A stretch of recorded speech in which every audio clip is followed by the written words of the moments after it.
Shalom pemirsa, dimanapun Anda berada, bertemu kembali bersama saya Pendeta David Panjaitan di dalam acara Kesimpulan Sekolah Sabat yang dibawakan oleh Departemen Komunikasi Uni Indonesia Kawasan Barat.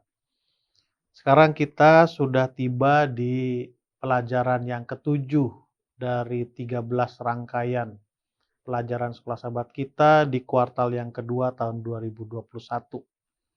Yang mana judulnya adalah Janji dan subjudulnya adalah Perjanjian Kekal Allah. Pelajaran yang ketujuh maksud saya, judulnya adalah Perjanjian di Sinai. Adapun ayat intinya terdapat dalam Keluaran 19 ayat yang keempat. Bunyinya demikian. Kamu sendiri telah melihat apa yang kulakukan kepada orang Mesir, dan bagaimana aku telah mendukung kamu di atas sayap Raja Wali dan membawa kamu kepadaku. Itu ayat inti daripada pelajaran Sekolah Sabat kita. Di Sabat petang ada satu ilustrasi atau satu cerita yang saya sendiri membacanya cukup terharu, bagaimana satu keluarga yang cukup prihatin secara ekonomi, di mana mereka untuk makan sehari-hari saja dari porsi yang ada untuk satu orang, contohnya harus dibagi kepada beberapa anak yang ada di rumah itu. Satu contoh di sini bagaimana mereka pada waktu minum susu di gelas, mereka harus berhati-hati. Cerita ini mengatakan siapa yang pertama kali minum dari gelas itu harus bisa menjaga agar yang dia minum tidak lebih atau terlalu banyak karena masih ada saudara-saudaranya yang lain. Nah, satu ketika salah satu dari anak itu mengalami kecelakaan, lalu dia berada di rumah sakit, lalu satu ketika anak itu terbangun, lalu dia lihat ada satu gelas besar penuh berisi susu. Lalu anak ini matanya terbelalak, lalu dia ambil atau raih gelas berisi susu ini, lalu dia tanyakan kepada perawat, seberapa banyakkah boleh saya minum susu ini? Lalu cerita itu mengatakan, mata perawat itu cukup berbinar atau kaget melihat pertanyaan itu, dia merasa terharu, lalu dia katakan kepada anak itu, minumlah sepuasmu, sepuas yang engkau bisa minum. Seperti saya katakan tadi bahwa cerita itu sangat mengharukan, tapi ada sisi yang baik kita lihat atau sisi positif, ya sisi baik dari ilustrasi itu, diambil satu kesimpulan bahwa bangsa Israel waktunya menikmati kebebasan yang Tuhan berikan setelah mereka keluar dari tanah Mesir. Karena pada waktu mereka berada di tanah Mesir, mereka berada di tempat penawanan. Kita sama-sama tahu bahwa mereka 400 tahun lamanya, ya sekitar 400 tahunan lamanya, mereka berada di Mesir, lalu mereka keluar. Seharusnya mereka menikmati atau Allah menginginkan mereka menikmati kebebasan itu. Menikmati kebebasan itu seperti seorang anak yang kecelakaan lalu perawat itu mengatakan, nikmatilah sepuasmu, atau dengan kata habiskan susu yang bisa kau habiskan yang ada di gelas itu. Kira-kira seperti itulah makna ilustrasi di pelajaran Sabat petang. Baik, kita masuk ke pelajaran hari Minggu. Judulnya adalah Di Atas Sayap Raja Wali. Ada hal yang menarik di sini di bagian pertama di pelajaran hari Minggu. Dikatakan demikian. Sebagai satu bangsa, Israel telah tenggelam dalam kekafiran orang Mesir dalam waktu yang lama. Abad-abad yang keras, satu pengalaman yang telah meredupkan pengetahuan mereka akan Allah, kehendaknya dan kebaikan. Jadi dengan lamanya bangsa itu atau bangsa Israel ada di Mesir, lambat laun keyakinan mereka, pengetahuan mereka tentang Allah itu memudar, ya memudar. Jadi tidak heran selama mereka berada di padang gurun, mereka selalu pikirannya balik lagi ke pengalaman mereka pada waktu berada di tanah Mesir, walaupun kenyataannya mereka di sana itu cukup menderita. Kenapa saya katakan ini satu hal yang sangat menarik? Kalau kita melihat pengalaman kita ya, pengalaman kita saja, apa yang kita dapatkan waktu kita masih anak-anak itu cenderung menjadi keyakinan kita setelah kita dewasa. Dan untuk merubahnya itu cukup sulit. Untuk merubahnya itu cukup sulit. Memang Alkitab mencatat hanya 2 orang yang lahir di Mesir yang Tuhan izinkan untuk masuk tanah Kanaan, yaitu Joshua dan Kaleb. Kenapa? Karena hanya mereka lah yang bisa merubah konsep berpikir mereka tentang Allah. Yang lain itu tidak. Yang lain itu tidak. Contoh yang lain, masalah merubah. Saya sekarang umur 50 tahun, paling tidak 3-4 tahun yang lalu, saya mau bicara tentang lagu Sion Kita. Lagu Sion Kita lengkap. Dulu sebelum itu saya menyanyikan dari saya masih anak-anak, sampai umur ya sekitar 45 tahun menyanyikan lagu Sion edisi lama. Susah rasanya untuk merubah dari pikiran saya menyanyikan lagu Sion baru. Jadi waktu buka lagu itu nyanyi, tapi setelah lagu itu ditutup balik lagi ke apa yang sudah saya alami, apa yang sudah saya ingat dari sejak saya anak-anak. Kira-kira seperti itulah pengalaman bangsa Israel pada waktu mereka berada di Mesir, dan setelah mereka keluar dari Mesir, mereka di perjalanan mereka gagal merubah konsep berpikir mereka. Lalu yang berikutnya, ilustrasi yang berikutnya, kita sekarang berada masih dalam situasi COVID-19, bahkan sudah ada varian yang baru, yaitu B117, dan ada juga varian-varian yang lain, tetapi yang cukup populer itu adalah B117. Paling tidak, sudah 1 tahun lebih kita menggunakan masker. Itu salah satu hal yang betul-betul terlihat perubahan kehidupan kita, menggunakan masker. Jadi, setelah 1 tahun lewat, saya pribadi, pada waktu keluar rumah tidak menggunakan masker, ada sesuatu yang hilang. Poin saya adalah, kita bisa merubah kebiasaan kita yang lama kepada kebiasaan yang baru kalau kita lakukan itu setiap hari. Ya walaupun saya tidak keluar rumah setiap hari, ya maksud saya jauh dari rumah keluar tidak setiap hari, tapi paling tidak ya lebih banyak saya menggunakan masker dibandingkan tidak menggunakan masker. Poin saya adalah, satu, susah merubah hal yang kita dapatkan waktu kita masih anak-anak dulu. Lalu yang kedua, bisa kita rubah, susah bukan berarti tidak bisa, bisa kita rubah asal kita lakukan itu dengan komitmen, lalu kita praktekkan itu setiap hari. Maaf saya agak panjang bicara di bagian perubahan itu, karena itulah yang terjadi di pelajaran hari Minggu. Lalu ada ilustrasi tentang burung Raja Wali. Ya, salah satu ilustrasi burung Raja Wali. Kita sama-sama tahu bahwa burung Raja Wali itu sangat peduli dengan anaknya. Lalu dia berusaha untuk melatih anaknya agar bisa terbang dengan baik dengan cara dibawa terbang tinggi ke atas, lalu dilepaskan. Induk Raja Wali akan lihat apakah anak Raja Wali itu bisa terbang. Kalau belum, induk Raja Wali itu akan menukik ke bawah. Lalu meletakkan anaknya di pundak Raja Wali. Itu mengartikan bahwa Allah pun melakukan hal yang sama. Kadang Allah membiarkan kita untuk berjuang. Bukan berarti Allah membiarkan kita dalam arti tidak ada perhatian.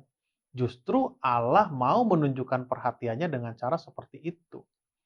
Allah sangat memperhatikan kita. Tujuannya adalah bukan agar kita celaka, tapi agar kita lebih apa? Kuat. Dan hasilnya, burung Raja Wali yang sudah lolos dari pelatihan yang dibuat oleh induknya, maka anak Raja Wali itu bisa terbang sama seperti induk Raja Wali.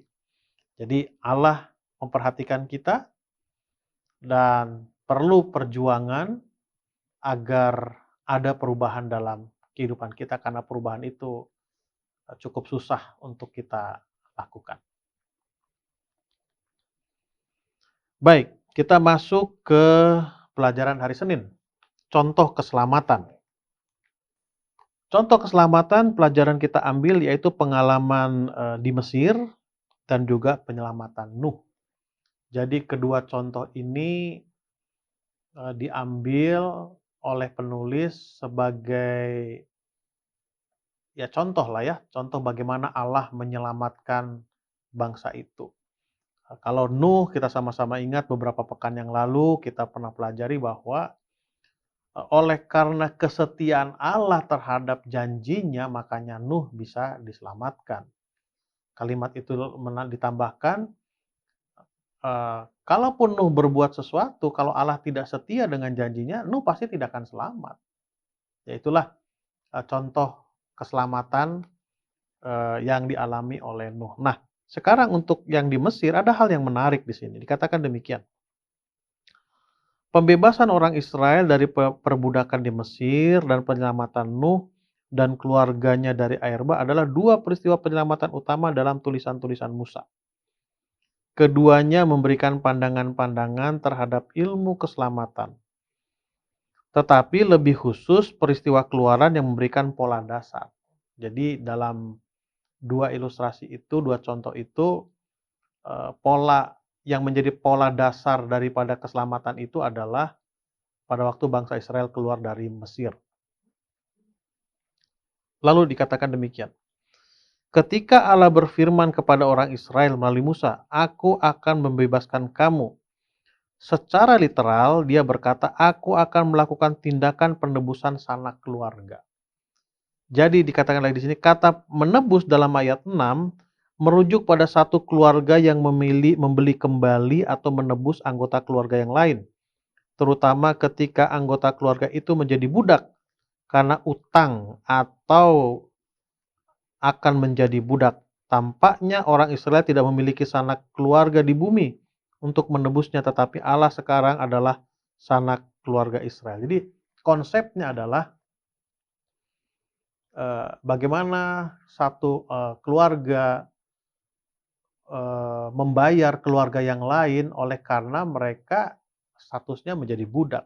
Mungkin dalam bahasa atau situasi modern sekarang adalah kalau ada keluarga kita yang ditahan di penjara, lalu kita bisa mengajukan penangguhan penahanan atau jaminan bagi kepolisian agar bisa membebaskan, mengeluarkan tawanan keluarga kita itu dari penjara. Siapa yang menjadi jaminannya? Kita. Itulah menebus. Kira-kira seperti itulah gambaran yang boleh saya contohkan untuk ilustrasi contoh keselamatan. Karena bangsa itu tidak ada yang bisa menebus. Bangsa Israel tidak ada yang bisa menebus. Nggak ada keluar sanak saudaranya. Tetapi dalam konteks ini, dalam konsep ini, Allah lah yang menjadi keluarganya, Allah lah yang menebus bangsa Israel itu dari perbudakan, dan itu juga lah yang berlaku bagi kita. Kita sekarang dianggap sebagai budak, anak-anak kegelapan, anak-anak setan. Lalu Allah, Yesus itu menebus kita agar kita bisa bebas dari status di mana kita sebagai apa? Sebagai budak. Baik, lalu ada beberapa tulisan lagi di sini saya akan bacakan. Dalam Keluaran 3 ayat 8, Allah mengatakan bahwa Dia telah turun untuk menyelamatkan Israel. Ini adalah kata kerja Ibrani yang biasa digunakan untuk menggambarkan interaksi Allah dengan manusia. Allah berada di sorga dan kita berada di atas bumi.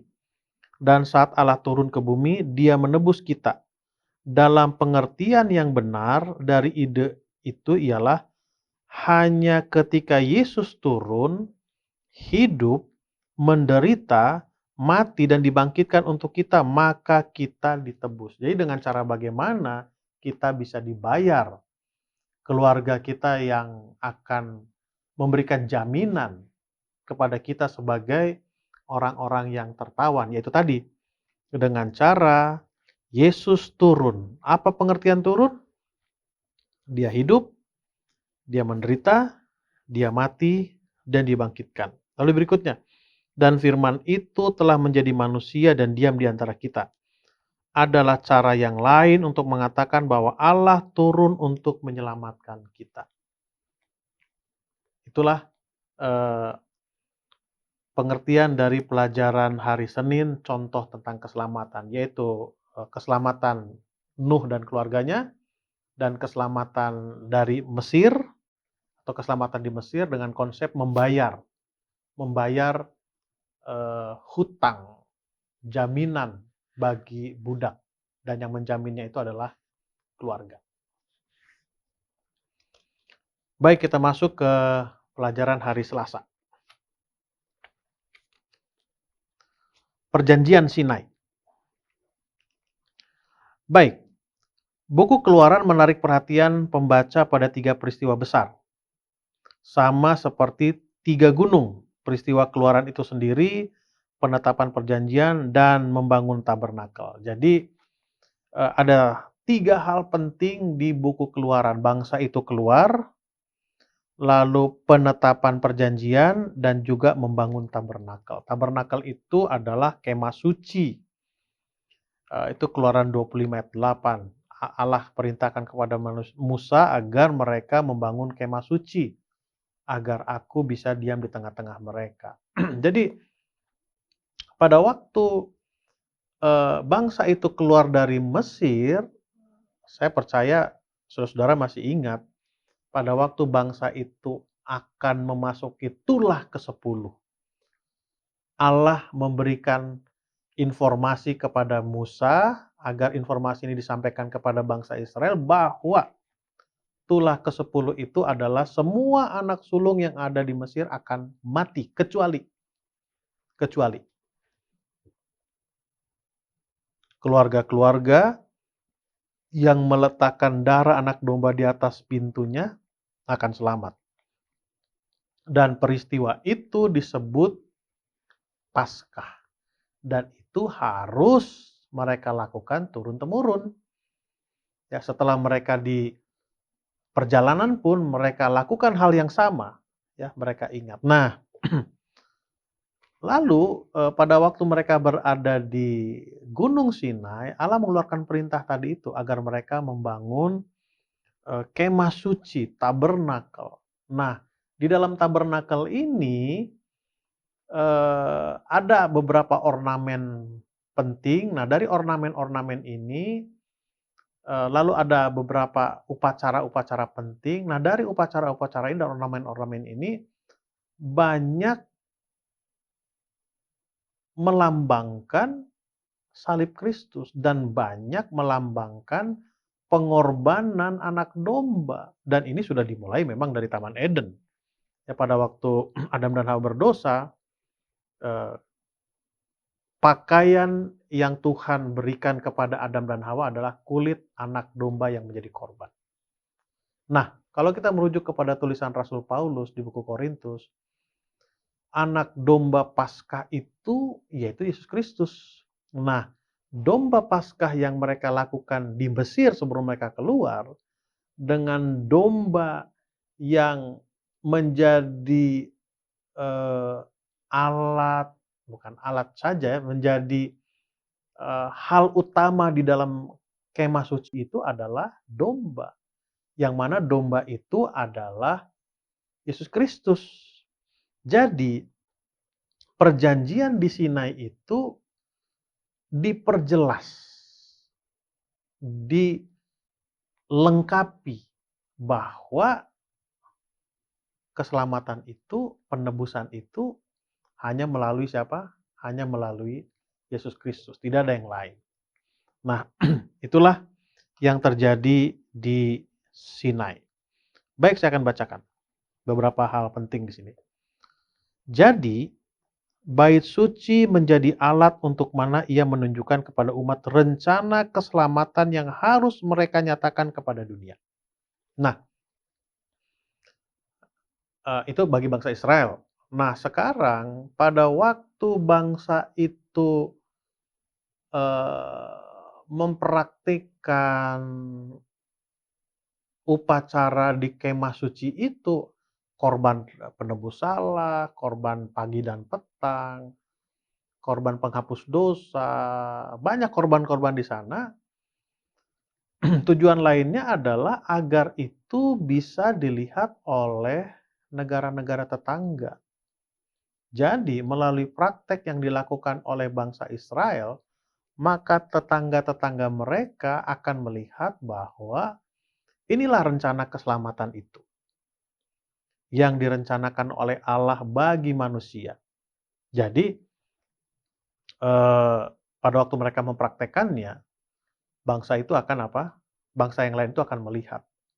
Bangsa yang lain akan melihat. Itu tujuan daripada Allah memilih bangsa itu, bangsa Israel, dan juga Allah memerintah untuk membangun kemah suci itu.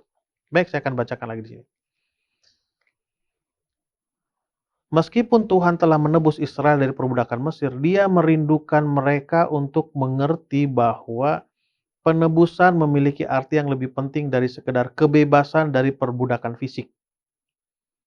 Dia ingin menebus mereka dari dosa, perbudakan yang sesungguhnya. Dan hal ini mungkin terjadi hanya melalui pengorbanan Mesias. Seperti yang diajarkan melalui simbol-simbol pelayanan bait suci. Tidak heran, karena tidak lama sesudah mereka ditebus dari perbudakan dan diberikan hukum, orang Israel diberikan petunjuk untuk membangun pelayanan bait suci. Ya, sejalan seperti apa yang sudah saya katakan tadi bahwa hanya melalui pengorbanan Kristuslah orang-orang bisa diselamatkan, bukan hanya selamat dari perbudakan fisik, tapi selamat dari perbudakan secara kenyataan, yaitu perbudakan apa? Rohani.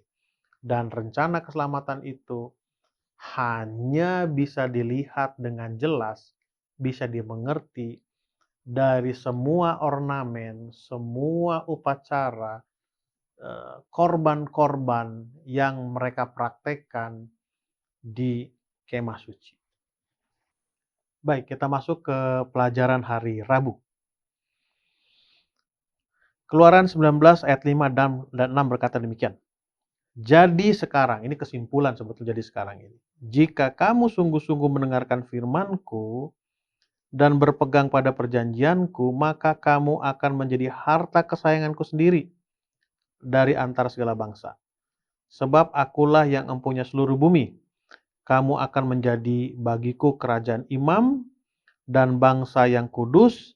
Inilah semuanya firman yang harus kau katakan kepada orang Israel. Jadi ini firman Tuhan yang disampaikan kepada Musa, lalu Musa harus sampaikan kepada apa? Bangsa Israel. Sederhananya adalah mereka akan menjadi bangsa pilihan kalau mereka setia.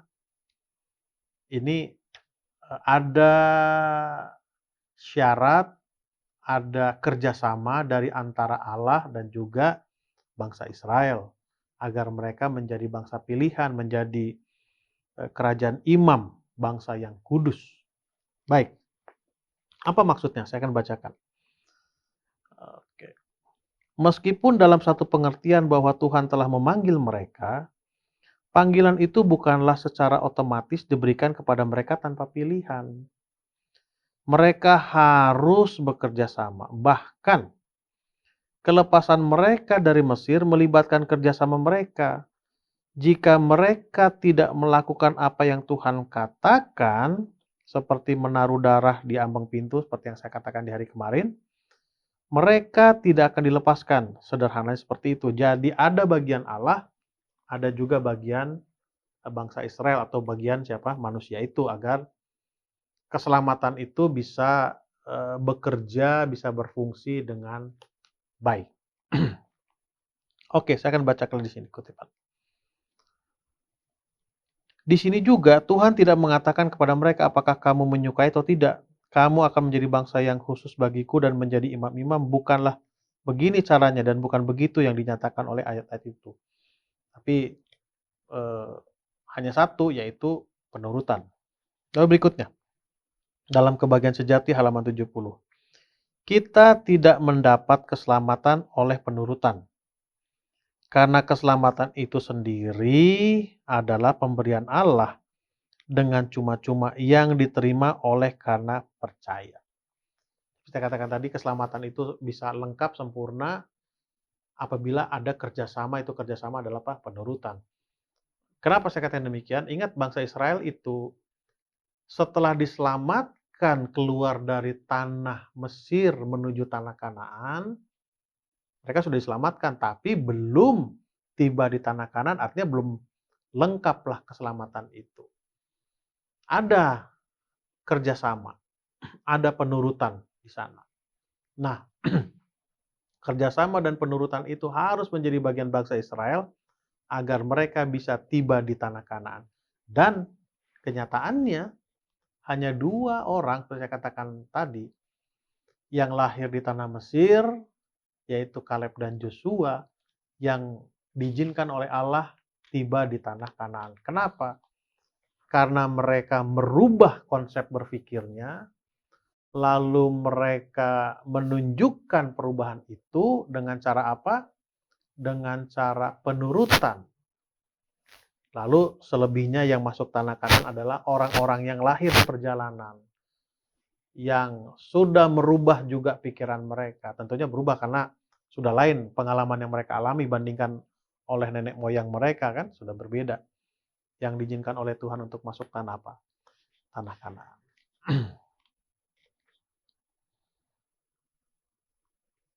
Baik, sebelum kita masuk ke hari Kamis, ada satu kutipan lagi saya bacakan di sini. Tuhan berusaha untuk mengangkat tingkat rohani, intelek, dan moral mereka yang menjadikan mereka keajaiban di dunia kuno. Tujuan utama adalah menggunakan mereka untuk mengkhotbahkan Injil kepada bangsa-bangsa. Semua yang harus mereka lakukan sebagai balasan adalah menurut. Tidak ada yang lain, hanya apa? Menurut saja.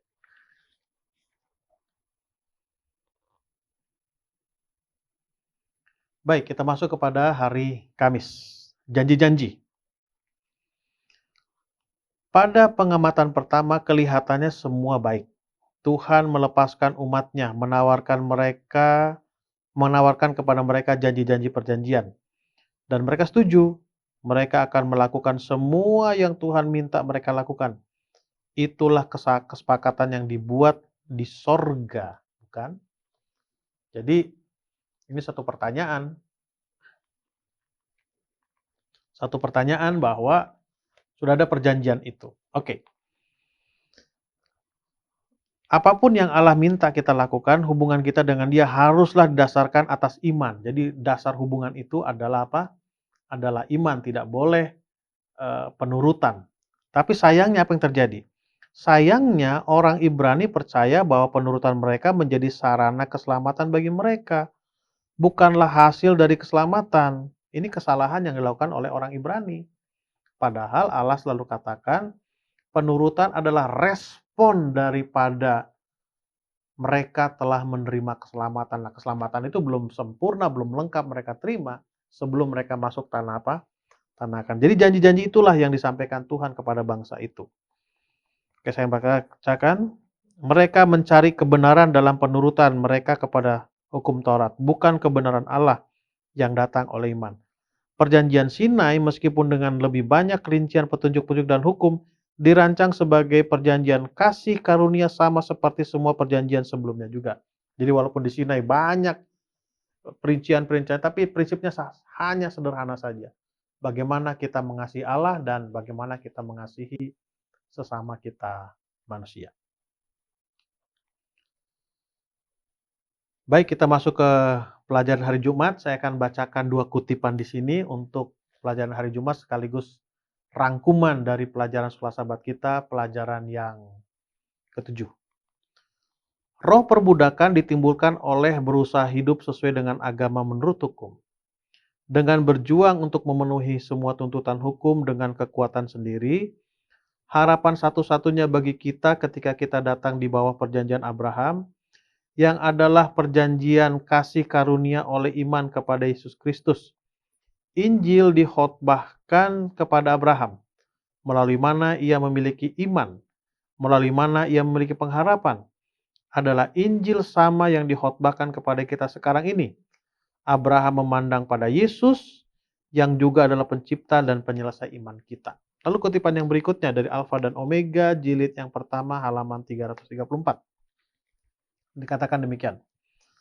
Selama masa perbudakan di Mesir, banyak dari antara orang Israel yang telah begitu jauh kehilangan pengetahuan akan hukum Allah dan telah mencampur baurkan prinsip-prinsipnya dan adat serta tradisi-tradisi orang kafir.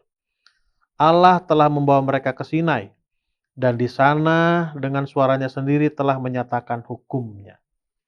Jadi kesimpulan dari pelajaran sekolah sahabat kita, pelajaran ketujuh adalah Allah memberikan janji di Sinai, diperlengkap dengan perintah membangun kemah suci. Karena di dalam kemah suci itu semua ornamen, semua acara, lalu objek-objek yang digunakan di dalam Ka'bah itu atau kemah suci itu merujuk kepada pengorbanan Yesus Kristus.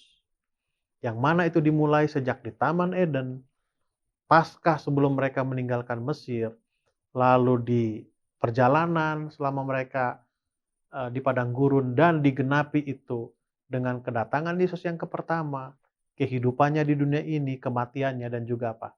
Kebangkitannya. Dan itulah janji Tuhan kepada kita. Baik, kita tunduk kepala dan berdoa. Tuhan, Bapa kami di sorga, terima kasih atas firman yang telah kami dengarkan.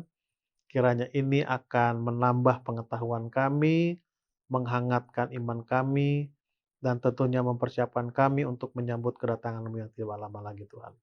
Berkati seluruh pemirsa dimanapun mereka berada, agar berkat Tuhan selalu menjadi bagian mereka. Pertemukan kami dalam suasana yang lebih baik lagi dari saat ini, Tuhan. Di dalam nama Tuhan Yesus kami berdoa dan mengucap syukur. Amin.